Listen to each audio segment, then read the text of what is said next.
मोहतरम नाजरीन, आपको याद होगा मैंने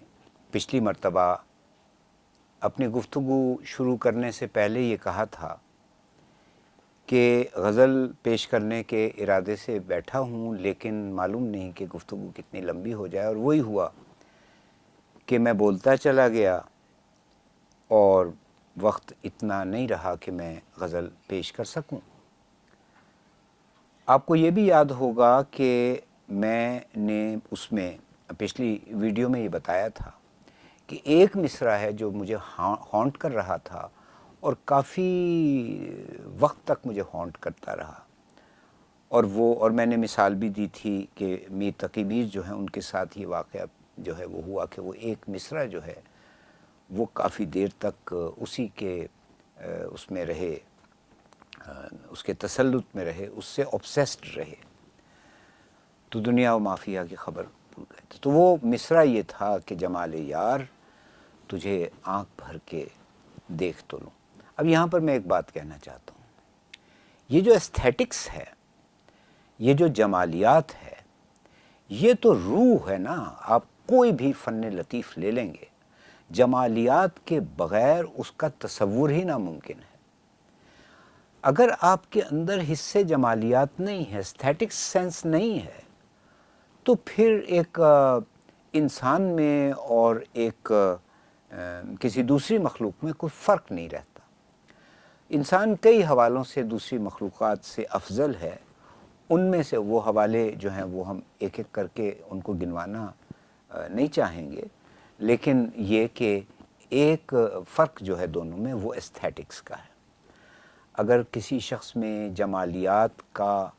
पूरा उससे लुत्फ़अंदोज़ होने का जज्बा नहीं पाया जाता, उसके अंदर हिस्स नहीं पाई जाती, तो फिर ये कि वो एक रोबोट है,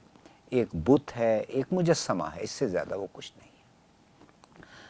ये दुनिया जो है, अगर आप इसको देखें उस नज़र से जिस नज़र से कि एक फ़नकार देखता है, मैं आपको बताऊं कि ये कैमरा है ना, ये मेरे सामने कैमरा रखा हुआ है। जब मैं बोल रहा हूँ या इस कैमरे ने फोकस किया हुआ है किसी फूल को, किसी पत्ती को या किसी भी चीज़ को, आपने देखा होगा एक एक माइन्यूट डिटेल जो है ये कैमरा उसकी बता रहा होता है। बस फ़नकार को आप यही समझ लीजिए कि उसकी आँख एक कैमरे की मानिंद है। आम आदमी जहाँ तक नहीं देख सकता, नहीं पहुँच सकता, जिन बारीक निकात तक नहीं पहुँच सकता, शायर की आँख वहाँ तक पहुँच जाती है। अब इस गज़ल में मैंने 3 शेर ऐसे कहे हैं जिसका ताल्लुक़ दुनिया और दुनिया के पैदा करने वाले के जमाल के साथ है। उसकी जो एक हुस्न उसने हमें तख्लीक़ करके और हमारे सामने रखा है, वो हमारे सामने है। अब इस पर मैं और ज़्यादा नहीं कुछ कहना चाहता। और दूसरी बात ये है जो शायद मुझे फिर कहनी पड़ रही है, वो ये है कि गज़ल में शायर की मजबूरी ये होती है कि उसको कवाफ़ी और रदीफ़ जो है उसके साथ ही चलना पड़ता है। लिहाजा गज़ल में आपस में जो शेरों का ताल्लुक़ है या एक सिलसिला है या एक ज़ंजीर है, वो काफ़िया और रदीफ़ और उसी की जो साउंड इफ़ेक्ट्स हैं वो पैदा करते हैं। लिहाजा ज़रूरी नहीं है कि आप हर शेर का एक ही मज़मून के साथ हर शेर को वाबस्ता कर दें, और यही वजह है। और सबसे बड़ा एतराज़ ही ये है, लेकिन मैं उस एतराज़ के जवाब में हमेशा ये कहा करता हूँ कि बंधे हुए हैं सारे शेर आपस में काफ़ी और रदीफ़ के हवाले से, उनकी मदद से बंधे हुए हैं। और दूसरा जो इसकी सबसे बड़ी सिफत है और ख़ूबसूरती है वो ये है कि हर शेर अपने मानी के एतबार से भी मुकम्मल है। लिहाजा उसको कॉन्टेक्स्ट में उसके पूरी गज़ल पढ़ने के बजाय आप किसी भी मौके पर उसको एक शेर पढ़ सकते हैं, मुकम्मल मफ़हूम अदा कर देता है। तो ये चीज़ जो है ये मेरे जहन में रहती है हमेशा। और मैं नज़में भी अभी तक जहाँ तक मुझे याद पड़ता है वो नज़म मैंने نشر نہیں کی ہے، کافی نظمیں میں نے لکھی ہیں، اور وہ بھی کسی دن میں انشاءاللہ پیش کر دوں گا۔ اب اس کے 3 شعر جو ہیں وہ تو بالکل ہی ایک ہی کیفیت کے ہیں، وہ میں آپ سے اب شیئر کر رہا ہوں۔ بہار چند نفس کو ٹھہر کے دیکھ تو لوں، بہار چند نفس کو ٹھہر کے دیکھ تو لوں، جمال یار تجھے آنکھ بھر کے دیکھ تو لوں، جمال یار تجھے آنکھ بھر کے دیکھ تو لوں، کہیں مٹے نہ ہوں معشوق اولی کے نقوش۔ اب معشوق اولی، یہ دنیا جب میں نے آنکھ کھولی ہے تو سب سے پہلی معشوق جو ہے وہ دنیا تھی، جہاں پر میں آیا حیرت زدہ آیا، روتا ہوا آیا تھا، اس لیے کہ میں ایک دنیا سے نکل کر ایک دوسری دنیا میں داخل ہوا تھا۔ اس کے بعد جب میں نے اس کو آنکھ کھول کر دیکھا تو ایسی اس کی محبت میں گرفتار ہوا، ایسے اس کے عشق میں گرفتار ہوا کہ پھر زندگی کی آخری سانس تک میں نے اس کا عشق جو ہے وہ کسی بھی صورت میں ہو، کسی بھی صورت میں، ہر شخص کی مختلف مقاصد ہو سکتے ہیں دنیا میں آنے کے، کسی بھی صورت میں، لیکن یہ کہ دنیا کا عشق جو ہے وہ آخری سانس تک باقی رہا۔ اب دیکھیے، کہیں مٹے نہ ہوں معشوق اولی کے نقوش، میں اپنی روح کے اندر اتر کے دیکھ تو لوں، میں اپنی روح کے اندر اتر کے دیکھ تو لوں، ادائے غمزہ دنیا وداع کے ہنگام، ادائے غمزہ دنیا وداع کے ہنگام، لبھا رہی ہے مجھے بن سنور کے دیکھ تو لوں، ادائے غمزہ دنیا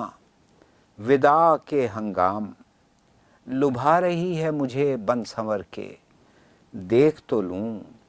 اس کے بعد پھر دوسری قسم کے شعر، یہ تینوں قطع بند اشعار تھے،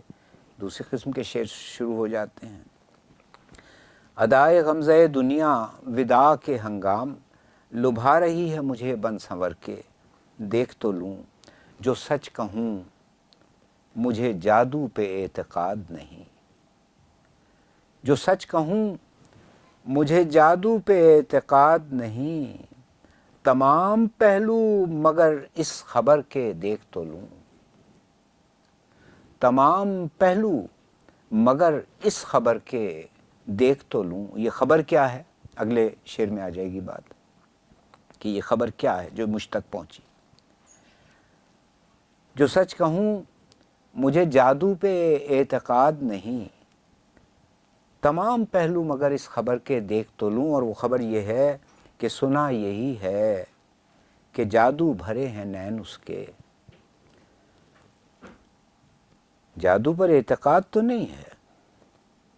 سنا یہی ہے کہ جادو بھرے ہیں نین اس کے، یہ تجربہ بھی کسی روز کر کے دیکھ تو لوں، یعنی جادو پر اعتقاد ہوتا ہے یا نہیں میرا۔ سنا یہی ہے کہ جادو بھرے ہیں نین اس کے، یہ تجربہ بھی کسی روز کر کے دیکھ تو لوں، تجھے ثمر سے غرض ہے، بڑا اہم شعر ہے جی، تجھے ثمر سے غرض ہے ذرا توقف کر، تجھے ثمر سے غرض ہے ذرا توقف کر، ہرے ہیں زخم جو شاخ شجر کے دیکھ تو لوں، ہرے ہیں زخم جو شاخ شجر کے، تجھے ثمر سے غرض ہے ذرا توقف کر، ہرے ہیں زخم جو شاخ شجر کے دیکھ تو لوں۔ اور آخری شعر ہے، کہاں کا دعوی حق آگہی معاذ اللہ، کہاں کا دعوی حق آگہی معاذ اللہ، خود آگہی کے عمل سے گزر کے دیکھ تو لوں، کہاں کا دعوی حق آگہی معاذ اللہ خود آگہی کے عمل سے گزر کے دیکھ تو لوں، اور مکتا ہے کہ سحر قریب ہے منزل ہے سامنے نقوی، سحر قریب ہے منزل ہے سامنے نقوی، ٹھہر کے معجزے تیرے ہنر کے